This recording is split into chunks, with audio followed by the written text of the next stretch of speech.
উপকাহিনীর সমস্ত গল্প শুনতে সাবস্ক্রাইব করুন আমাদের ইউটিউব চ্যানেলে।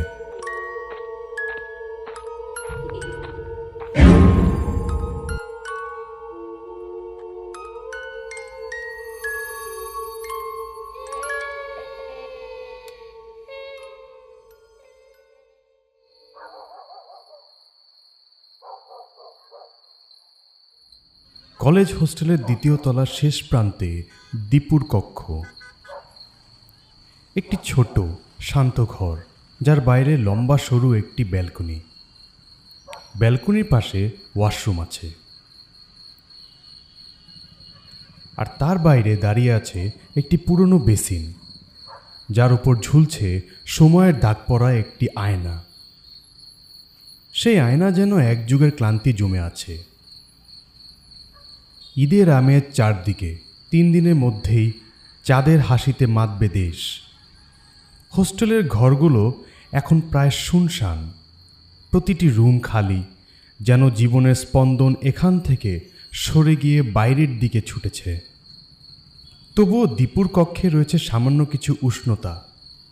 দীপু, তার রুমমেট সাজ্জাদ আর তাদের চেয়ে বয়সে কিছুটা বড় বিজয় দাদা এই 3 দিনই হোস্টেলে রয়ে গেছে। বিজয় দাদা আর সাজ্জাদ দিনের আলো ফুরোতেই চাঁদপুরের উদ্দেশ্যে রওনা দেওয়ার পরিকল্পনা করেছে। তারা যেন চলে যাওয়ার প্রস্তুতি নিচ্ছে বেশ কিছুদিন ধরেই। দীপু কিছুটা নীরব, কিছুটা ভাবলেশহীন। তাদের বিদায়ের কথা ভাবতে থাকে। দীপু জানত তার যাত্রার পথ আগে থেকেই নির্ধারিত। চাচা ঢাকায় থাকতেন, ব্যস্ত মানুষ, তবু সময় করে দিয়েছেন তাকে গ্রামের বাড়ি নিয়ে যাওয়ার জন্য। দীপুর মন কিছুটা হালকা। ভোরবেলায় চাচার মাইক্রোবাসে চেপে সে রওনা দেবে মাগুরার বেলনগড়ের পথে। চাচা আগেই জানিয়েছিলেন যেন সব কিছু গুছিয়ে রাখে। গ্রামের নামটি উচ্চারণ করলেই দীপুর মনে এক ধরনের নরম নস্টালজিয়া খেলে যায়। ধানের ক্ষেত, কাঁচা রাস্তা, পুকুরের জলে ছায়া পড়া সেই চেনা ছবি। সেখানে অপেক্ষা করছে শৈশবের স্মৃতি আর কিছু চেনা মানুষ। কিন্তু হোস্টেলের এই শান্ত মুহূর্তগুলো যেন তাকে বিদায় জানাতে প্রস্তুত নয়। ব্যালকনির হালকা বাতাসে দীপুর মনে হয় এই শহরের ইট কাঠের বন্দি ঘরেও যেন তাকে ধরে রাখতে চায়। তবে সে জানে ভোর আসবে আর চাচার ডাকে তাকে যাত্রা শুরু করতেই হবে। সেই ভোর যেন তার অপেক্ষায় এক নতুন গল্পের শুরু। দুপুরের খাবারের টেবিলে 3 জনের মধ্যে কথোপকথন জমে উঠেছে। বিজয় দাদা ভাতের শেষ লোকমাটি মুখে দিতে দিতে দীপুকে বললেন, কিরে দীপু, আমরা তো সন্ধ্যায় রওনা হচ্ছি। তুই ভোরে চাচার সঙ্গে যাবি? রাতে একলা থাকবি কিভাবে? ভয় করবে না? বিজয় দাদার কথায় হালকা হাসি ফুটল সাজ্জাদের মুখে। ভাতের প্লেট ঠেলে দিয়ে বলল, রাতে কিন্তু হোস্টেলের চারপাশটা কেমন ভূতরে হয়ে যায়। শুনেছি ব্যালকনিতেও একবার কেউ কিছু দেখেছিল। দীপু একটু বিরক্ত হয়ে বলল, আরে ধুর, শহরে আবার ভূত থাকে নাকি? কিসব আজগুবি কথা। আজগুবি নয় রে, এখানে অনেক ঘটনাই আছে। তাই নাকি? কি ঘটনা? কই, আমি তো কিছু শুনিনি। বিজয় দাদা চুপ করে রইলেন। দীপু আবার তাকে জিজ্ঞেস করল, দাদা কিসের ঘটনা, আমায় বলো। থাক, ওইসব কথা বাদ দে। একসময় দীপু জোর করল। দাদা বললেন, দেখ, তুই আজকের রাতটা একা পার করবি, শুধু শুধু ভয় পাবি। দীপু বেশ উৎফুল্ল হয়ে বলল, ওইসব আমি ভয় পাই না। আমার যথেষ্ট সাহস আছে, আর একা থাকতে অভ্যস্ত আমি। তুমি ঘটনা বলো। বিজয় দাদা হাত ধুয়ে এসে ঘটনা বলতে শুরু করলেন। তবে শোন, এই হোস্টেলের কিছু অস্বাভাবিক ঘটনা রয়েছে, যার সাক্ষী আগের কিছু ছাত্ররা হয়েছে। যেমন আমাদের এই কক্ষের আগে যারা থাকতো, তারা একদিন হোস্টেলের ব্যালকনির বেঞ্চে বসে গল্প করছিল। তারা দুজন ছিল। রাত তখন আনুমানিক 1টা কিংবা 1:30 হবে। তারা হঠাৎ শুনতে পায় হোস্টেলের নিচের প্রাঙ্গণে লাশের খাটিয়া নেওয়ার সময় যে দোয়া পড়া হয়, ঠিক সেই গুনগুন তারা শুনতে পায়। তারা আগ্রহ হয়ে যখন উঠে ব্যালকনি থেকে উকি দেয়, তারা দেখতে পায় একটি খাটিয়া 4 জন বহন করে লাশ নিয়ে যাচ্ছে হোস্টেলের প্রাঙ্গণে। তারা বেশ চমকে যায়, এত রাতে তাও আবার হোস্টেলের প্রাঙ্গণে লাশ। ব্যাপারটা বেশ অদ্ভুত। লাশ যারা নিয়ে যাচ্ছিল তারা হঠাৎ থেমে যায় এবং তারা 4 জন একসাথে তাদের দিকে উপরে তাকায়। সেই মুহূর্তে তারা দুজনই এক ঘরের মধ্যে চলে যায়। কি হচ্ছিল তাদের সাথে তারা কিছুই বুঝতে উঠতে পারে না। যখন তাদের ঘোর ভাঙে তখন ভোর হয়ে গেছে। তাদের সামনে কোনো লাশ আর সেই 4 জন ছিল না। তাদের কাছে মনে হচ্ছিল চোখের পলকে ভোর হয়ে গেছে। তারা আশেপাশে পাখির কিচিরমিচির ডাক শুনছিল। আরেকটা ঘটনা এখানে শোনা যায়, হোস্টেলের ডান পাশে যে শিমুল গাছটি আছে সেখানে নাকি গাছের ডালে সাদা একটা অবয়ব লম্বা চুল বিশিষ্ট থাকতে দেখা যায়। এরকম অনেক কিছু ঘটনা এই হোস্টেলে শোনা যায়। বিজয় দাদা তার ঘটনা শেষ করলেন। এদিকে সাজ্জাদ বলে উঠে, দাদা দিলেন তো ওর অবস্থা কাহিল করে, ও রাত কাটাবে কি করে এখন? দীপু একটা হাসি দিয়ে বলে, ধুর ছাতা, কিচ্ছু হবে না, এইসব কত শুনেছি। তবু বিজয় দাদা আর সাজ্জাদ পরস্পরের দিকে তাকিয়ে যেন এক গোপন হাসি বিনিময় করল। দীপু বুঝতে পারল তারা কিছু একটা ভাবছে, কিন্তু তাকে পাত্তা না দিয়ে সে নিজের প্লেটে মন দিল। বাইরে বেলকনিতে হালকা বাতাস বইছিল, আর কোথাও যেন অজানা এক রহস্য অপেক্ষা করছিল দীপুর জন্য।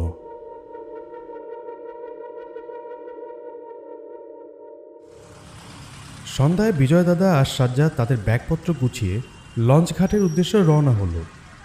দীপুও তাদের সাথে বের হলো। রাস্তায় হাঁটতে হাঁটতে সাজ্জাদ হঠাৎ হেসে বলল, সাবধানে থাকিস মামা, রাতে যদি বেশি ভয় লাগে দারোয়ান মামারে ডেকে তার সাথে শুইস। দীপু এক ধরনের বিরক্তিকর সুর উত্তর দিল, এইসব আমি ভয় পাই না বুঝলি, এমন একা থাকার অভ্যাস আমার অনেক দিনের, তোরা আমাকে নিয়ে ভাবিস না। লঞ্চ ঘাটে পৌঁছে বিজয় দাদা আর সাজ্জাদকে বিদায় জানিয়ে দীপু কিছুক্ষণ ঘুরতে লাগলো। চারপাশের নদীর হালকা গন্ধ, ঘাটের ব্যস্ততা, সব মিলিয়ে এক অদ্ভুত পরিবেশ। কিন্তু তার মনটা যেন ভারী হয়ে আছে। মনে মনে সে বারবার নিজেকে সাহস দিচ্ছিল, শুধু রাতটা পার করলেই তো আমি চলে যাব, এইটুকু আর এমন কি। এই ভাবতে ভাবতে দীপু নিজের উপর হেসে উঠল। মনে হলো এত সাধারণ একটা ব্যাপার নিজেকে কেন এত ভাবাচ্ছে।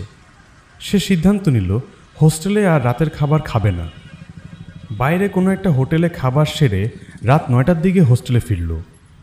গেটের সামনে দারোয়ান মামা তাকে দেখে ডাক দিলেন, কিরে মামা, সবাই তো চলে গেল, আপনি যান নাই? দীপু মাথা নড়িয়ে বলল, জি মামা, কাল ভোরে রওনা দেব, আপনি কি গ্রামে যাবেন না? দারোয়ান মামা হালকা হাসি দিয়ে বললেন, মামা, ঈদের 2 দিন পর যামু, কি আর করমু, ডিউটি তো করতে হইব, কিছু লাগলে ডাইকেন, আমি নিজেই থাকি। আচ্ছা বলে দীপু কক্ষের দিকে এগিয়ে গেল। করিডোরে পা ফেলতে চারপাশটা কেমন নীরব হয়ে এলো। বাতাসে এক ধরনের শূন্যতা, যেন পুরো হোস্টেলটা তার জন্য অপেক্ষা করছে। দীপু চিরচেনার রুমে প্রবেশ করল। রুমটি পুরোপুরি নীরব, যেন হোস্টেলের সমস্ত প্রাণ খালি দেয়ালের মধ্যে আটকে গেছে। জানালা দিয়ে ল্যাম্পপোস্টের হালকা আলো তার বিছানার এক পাশে পড়ে আছে, যা অন্ধকারকে আরো বেশি গাঢ় করে তুলেছে। দীপু বিছানায় বসে মোবাইল নিয়ে স্ক্রল করছিল।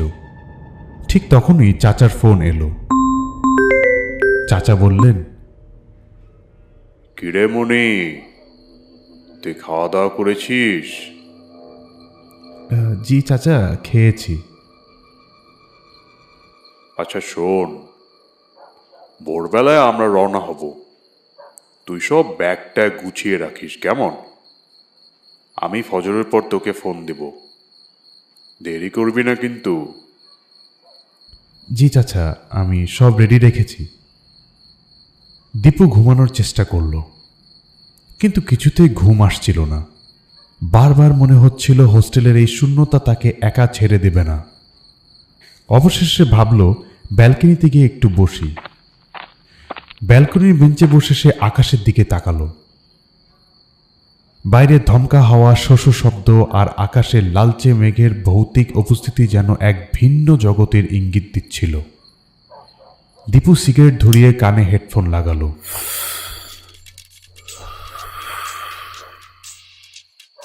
চারপাশের শূন্যতা আর বাতি নিভে থাকা পরিবেশ তাকে অস্বস্তিতে ফেলেছিল। কেবল সিঁড়ি ঘরের আর তার রুমের আলো জ্বলছিল। সে বিজয় দাদার গল্পগুলো ভাবছিল, যদি সত্যি এমন হতো চোখের পলকে ভোর হয়ে যেত। সে শিমুল গাছ আর তার দিকে একবার তাকালো। এই বুঝি কিছু একটা দেখব এখন। তার অজান্তেই এক ভয় কাজ করা শুরু করলো। হঠাৎ তার পেছনে অদ্ভুত এক অনুভূতি হলো। মনে হলো কেউ তার গা ঘেঁষে গেল, হয়তো ওয়াশরুমের দিকে। দীপু থমকে গেল, ধীরে ধীরে পেছনে তাকালো, চারপাশে খুঁজল, কিন্তু কাউকে দেখতে পেল না।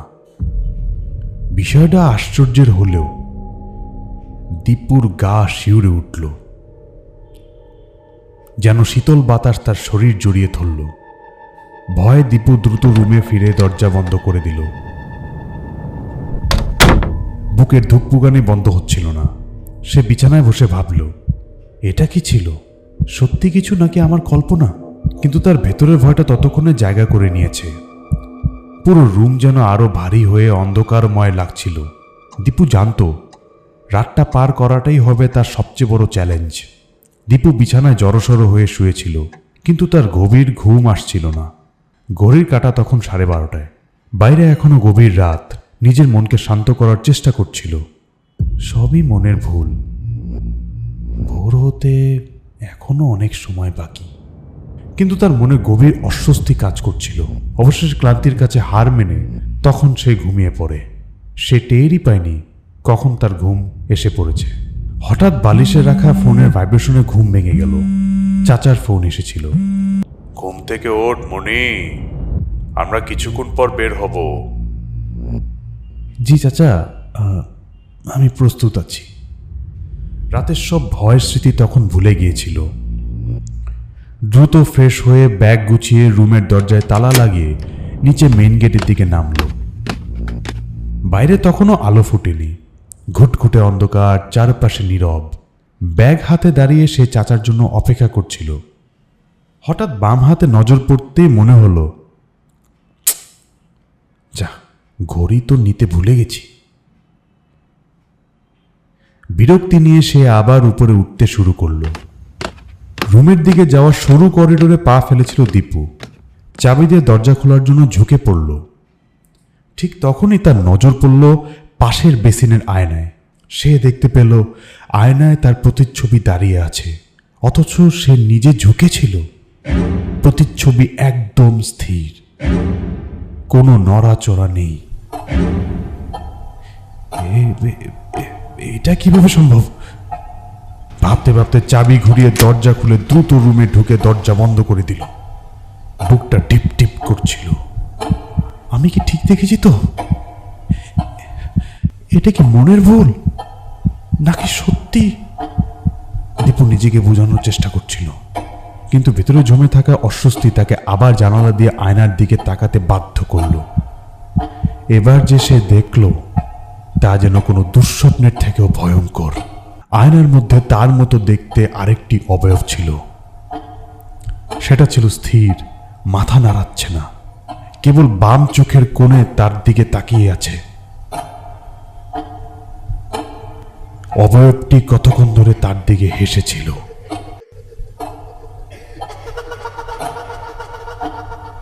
সেই হাসি কেমন জানি শীতল আর বিভৎস।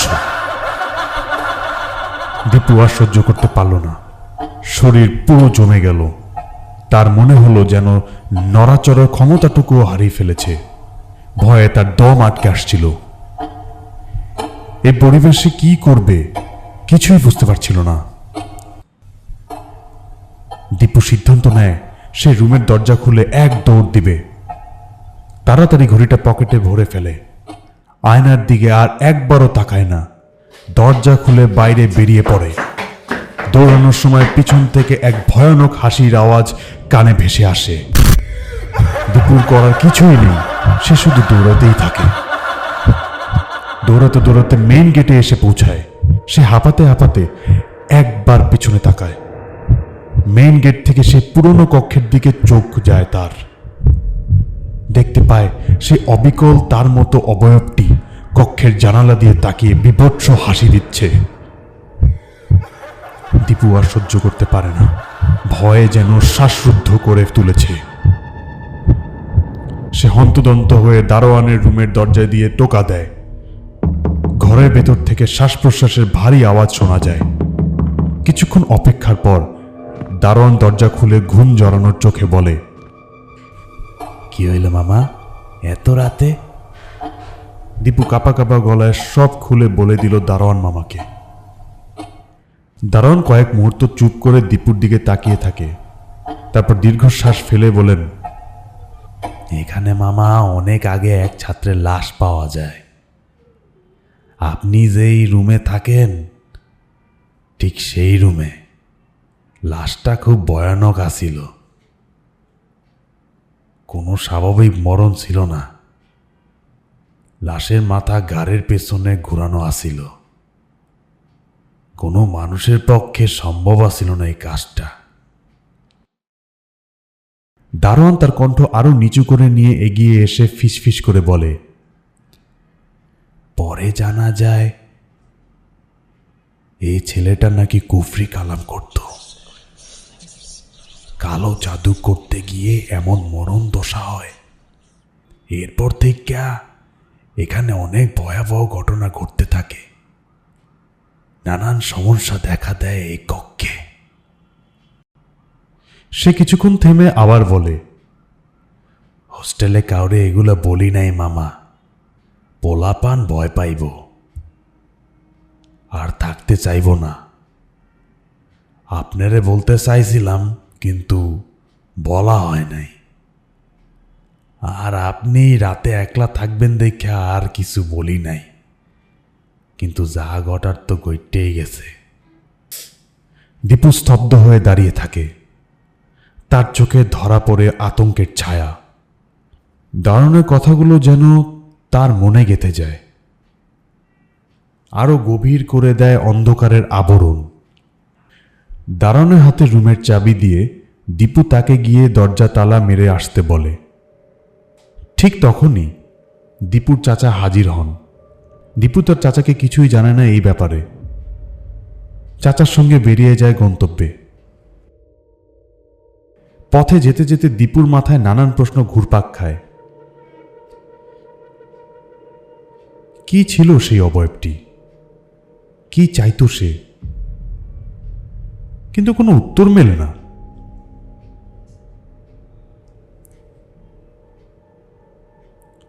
কি ঘটনা কি এখানেই শেষ? না, দীপুর জীবনে হয়তো আরো কিছু ভয়ঙ্কর অধ্যায় বাকি রয়েছে। এরপর থেকে দীপুর জীবনে শান্তি বলে কিছু থাকে না। ঈদের আনন্দ তার জন্য যেন বিষাদে পরিণত হয়। প্রতি রাতে সে দেখতে পায় সেই বিভীষিকাময় অবয়ব, কুৎসি ঠোঁটের কোণে ভয়ঙ্কর হাসি। আয়না তার কাছে এক দুঃস্বপ্ন হয়ে দাঁড়ায়। আয়নার দিকে তাকাতে তার ভয় হয়। মনে হয় অন্য কোনো জগতের ছায়া যেন তাকে কাবু করতে চায়। সে মানসিকভাবে ভেঙে পড়ে। ঈদের 5 দিন পর এক বিকেলে দীপু বাড়ির পুকুর পাড়ে বসে একা সময় কাটাচ্ছিল। সন্ধ্যার আলো আধারিতে হঠাৎ তার দৃষ্টি পড়ে পুকুরের ওপরে। সেখানে একজন বসে আছে, কিন্তু ভালো করে দেখতে পাচ্ছিল না। কৌতূহল নিয়ে আরো ভালোভাবে তাকাতেই তার শরীর কাঁপুনি দিয়ে ওঠে। সেই অবয়ব তার মতোই একেবারে হুবহু। স্তব্ধ হয়ে যায় দীপু। তার বুঝতে আর বাকি রইল না এটা সেই অবয়বটা যেটা সে হোস্টেলে দেখেছিল। অবয়বটি শান্ত ভঙ্গিতে তার দিকে তাকিয়ে আছে এবং হাত তুলে ইশারা করে ডাকছে তার দিকে। দীপু ভয় পাথর হয়ে দাঁড়িয়ে থাকে। কিছুক্ষণ পর সেই অবয়বটি পানির উপর দিয়ে ভেসে ভেসে এগিয়ে আসতে থাকে তার দিকে। দীপুর পা জমে যায় মাটিতে। সে চিৎকার করতে চায়, কিন্তু গলা দিয়ে কোনো শব্দ বের হয় না। কোনো রকমের সে শক্তি সঞ্চয় করে দৌড় দেয়। দৌড়ানোর ফাঁকে একবার পেছনে ফিরে তাকায়। সে দেখে সেই অবয়বটি হাত বাড়িয়ে তার দিকে এগিয়ে আসছে। আতঙ্কে দীপুর সারা শরীর জমে যায়। দীপু শরীরের সমস্ত শক্তি দিয়ে জোরে একটা চিৎকার দিয়ে জ্ঞান হারিয়ে ফেলে। যখন জ্ঞান ফিরে, নিজেকে বিছানায় আবিষ্কার করে দীপু। চারপাশে পরিবারের সবাই উপস্থিত ছিল। মা, বাবা, চাচা সবাই উদ্বিগ্ন। তারা জিজ্ঞেস করে, কি হয়েছিল তোমার? তোমাকে আমরা অজ্ঞান অবস্থায় পুকুর পাড়ে পেয়েছি। দীপু কাঁপাকাঁপি গলায় সব খুলে বলল। দীপুর চাচা রাগান্বিত হয়ে বললেন, এত কিছু হয়ে গেছে, আমার কাছে কিচ্ছু বলিসনি কেন? দীপু বাবা তৎক্ষণিক সিদ্ধান্ত নেন ওকে এক কবিরাজের কাছে নিয়ে যাবেন। তাদের গ্রামে এক কবিরাজ রয়েছেন, বেশ সুনাম রয়েছে তার। কবিরাজের কাছে যাওয়ার পর কবিরাজ ধৈর্য সহকারে পুরো ঘটনা শোনেন। তারপর তার কাছে থাকা জিনের মাধ্যমে যাচাই করেন। কিছুক্ষণ চোখ বুজে থাকার পর তিনি দীপুকে বলেন, তোমার উপর এক বদ জিনের নজর পড়েছে। এটি তোমাকে ভয় দেখিয়ে মানসিকভাবে দুর্বল করতে চায়, তোমার ক্ষতি করতে চায়। এই জিনটি তোমার হোস্টেলের পুরনো বাসিন্দা। যেদিন তোমরা গল্প করছিলে সেদিন গাছের ডালে সে বসে এটি তোমাদের কথা শুনছিল। তোমার একা থাকার সুযোগ নিয়ে সে তোমার পিছু নিয়েছে। এই জিনটি হলো কারিন জিন। আর এই কারিন জিনটি সেই ছেলেটির যার লাশ হোস্টেলে পাওয়া গিয়েছিল। ছেলেটি কালো জাদু পারদর্শী হতে চেয়েছিল, কিন্তু তার ভুলের কারণে জিনেরা তাকে নির্মমভাবে হত্যা করে। সেই জিন এখন তোমার পিছনে লেগেছে। কবিরাজের কথা শুনে দীপুর শরীর দিয়ে শীতল একটা স্রোত বয়ে গেল। তার আতঙ্ক যেন আরো বেড়ে গেল। কবিরাজ কিছুক্ষণ চুপ করে থেকে বললেন, তোমাকে সাহস রাখতে হবে। ভয় পেলে এর শক্তি আরো বেড়ে যাবে। ভয়ের মাধ্যমে এটি তোমার উপর নিয়ন্ত্রণ তৈরি করতে চায়। এরপর কবিরাজ তার থলে থেকে একটি তাবিজ বের করে দীপুর হাতে তুলে দিলেন। এটি সবসময় তোমার কাছে রাখবে। এটি তোমাকে রক্ষা করবে, তবে কিছু নিয়ম মেনে চলতে হবে। কবিরাজ দীপুকে সতর্কভাবে নির্দেশ দিলেন নিয়মিত নামাজ পড়তে, বাড়ির চারপাশে পরিষ্কার রাখতে। তিনি দীপুকে স্পষ্টভাবে জানালেন, তোমাকে সেই হোস্টেলটি চিরতরে ছেড়ে দিতে হবে। এই জায়গায় থাকা মানেই আরো বিপদ ডেকে আনা। দীপু জানে হয়তো সে এই ভয় কখনোই পুরোপুরি তার জীবন থেকে মুছে যাবে না। তবুও সাহস আর বিশ্বাসের উপর ভর করেই সে জীবনের পথে এগিয়ে চলতে থাকে। কিন্তু আপনার কি মনে হয় দীপুর এই অধ্যায়টি এখানেই শেষ? আজ গল্প পাঠে আমার সাথে ছিলেন আবির ইমতিয়াজ। আবহ ও স্পেশাল এফেক্ট করেছেন আবির ইমতিয়াজ। গল্পটি লিখেছেন SK শাফিন হোসেন। সবাই ভালো থাকবেন। শুভরাত্রি।